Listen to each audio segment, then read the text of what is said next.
آنے والا جنتی ہے، اللہ کے سامنے ہاتھوں کو اٹھا کے کہتے ہیں اللہ جو آنے والا ہے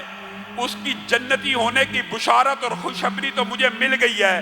لیکن میں محمد صلی اللہ علیہ وسلم کا دل ہے کہ آنے والا علی ہو۔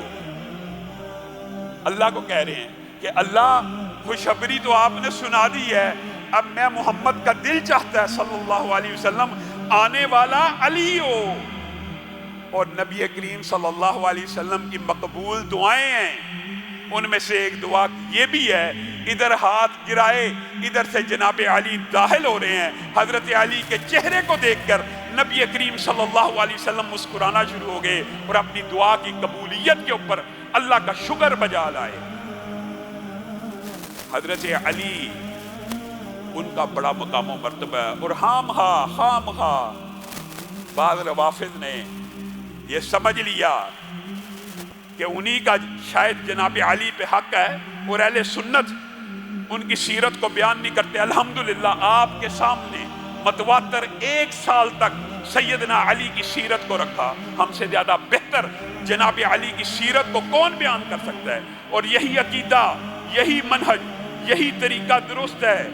کہ جناب علی کے ساتھ بغض نہیں ہونا چاہیے، ان کے فضائل بیان کرنے چاہیے۔ لیکن اگر تم اہل سنت سے یہ چاہتے ہو کہ جناب علی کو انبیاء سے بھی افضل کہہ دیں یا نبیوں کے بعد افضل ترین مخلوقات میں سے جو ہیں جناب ابو بکر سے بھی افضل کہہ دیں، تو یہ کام اہل سنت سے نہیں ہوگا۔ اگر فضائل سننے ہیں، مناقب سننے ہیں تو سنیے۔ اور کمال کا ایک واقعہ ذہن میں آ گیا، جناب علی اور حضرت ابو بکر اور عمر کی انہوں نے آپس میں معاذ اللہ لڑائیاں بنائی تھی۔ حضرت ابو بکر ایک مجلس میں بیٹھے ہیں، مجلس رسول اللہ صلی اللہ علیہ وسلم کے ارد گرد مجلسیں ہوا کرتی تھی صحابہ کی، گنجائش بندوں کی نہیں تھی ہوتی، لوگ چاہتے تھے نبی کے قریب ہو کے بیٹھے۔ اتنے میں حضرت علی داخل ہوئے، بات آئی ہے تو یہ بھی سن لیجیے۔ اتنے میں حضرت علی داخل ہوئے، حضرت علی نے دیکھا بیٹھنے کی تو کوئی جگہ خالی نہیں ہے۔ جناب ابو بکر رضی اللہ تعالیٰ عنہ انہوں نے دیکھا علی کسی جگہ کو تلاش کر رہے ہیں بیٹھنے کے لیے، اپنے جسم کو سکیڑا، اپنے ساتھ جگہ بنائی